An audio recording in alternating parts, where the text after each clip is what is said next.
তুই জানিস না সিঙ্গেল জীবনের হাহাকার, বউ ছাড়া থাকার কষ্ট। একটা বউ না থাকলে একটা সিঙ্গেল ছেলের যে কি পরিবার কষ্ট হয়, এটা এটা কে কাকে বোঝাবে?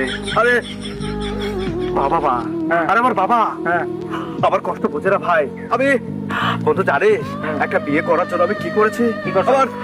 আমার বাবার দুই পা চাপড়ে ধরে আমি বলেছি, আব্বা জান আমাকে আমাকে দ্রুত বিয়ে দিয়ে দেন, না হলে আব্বা জান আমি নষ্ট হয়ে যাবো। যারা ঘুমাতে রাতে কি পরিবার কষ্ট হয় এটা শুধুমাত্র একটা সিঙ্গেল ছেলেরাই জানে। আন্টি রে কো, আর তোমার আন্টিকেও বলেছি আমি, কিন্তু কাজ হয় না। বাবা একই রকম কথা বলে আমাকে বোঝায় যে তুই তো এখনো নিজের পায়ে দাঁড়াসটি, তোর কোনো কামাই নেই, রোজগার নেই, তুই বিয়ে করে বউকে কে রে খাওয়াবি? নিজের পায়ে দাঁড়াতে দাঁড়াতে আমাদের দিন শেষে ওটাই দাঁড়ায় না, এরকম অবস্থা হয়ে যায়। আর ছেলে মানুষ বিয়ে করার শখ জেগেছে, বিয়ে করে দাও। আর মিজানুর রহমান আজহারির মাহফিল, ওয়াজ, বিয়ে নিয়ে হাজারো নসিহত, এগুলো আমি শোনাই কারের কাছে যে ঘ্যান ঘ্যান করি সারাদিন। হ্যাঁ, বিয়ে দাও, সন্তানকে প্রাপ্তবয়স্ক হওয়ার সাথে সাথে বিয়ে দাও। কিন্তু আমার বাবা মা এগুলো কর্ণপাত করে না, এগুলো শোনে না। খারাপ কি কইছে? তুই কাজ কাম কিছু করস না, কেন তোর বিয়া দিব?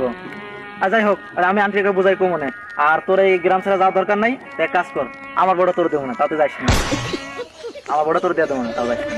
আর তুই যদি এই এলাকা ছেড়ে যাস গা, তাহলে আমরা আড্ডা দুমু কার লাগে, থাকুম কার লাগে বেটা।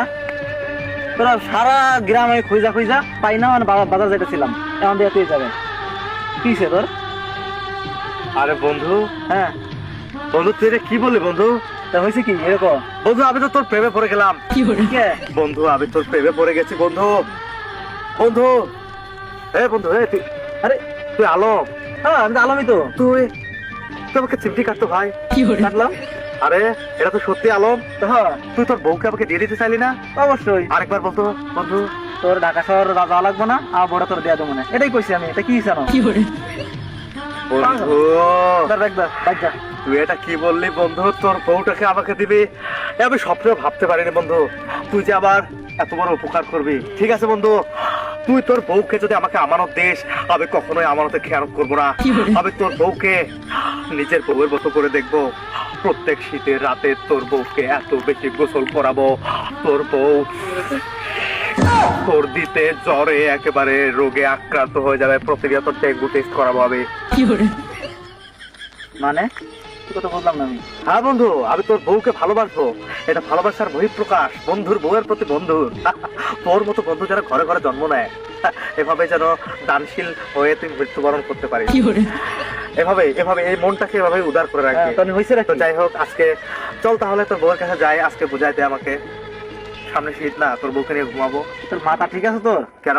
তোর মাথা ঠিক আছে মানে কি? তুই খালি বন্ধু দেখা তোরে এখন আমি কিছু কইতাছি না, তোরে আমি জাস্ট সান্ত্বনা দিলাম যে আমার তোর মতো একটা বন্ধু যেন আমি না হারাই। আর তুই মানে সিরিয়াসলি নিস আমার মতো নিয়ে নিবি তোরে? তোর নামে গ্রাম ছেড়ে যা, ঢাকা ছেড়ে যা। পাগল ছাগল, এইসব বন্ধু বান্ধব থাকা না থাকা ভালো। আমি ঢাকা চলে যাবো, এই গ্রামে থাকবো না। ইয়া আল্লাহ, আমারে তুমি উঠায় আনলাও।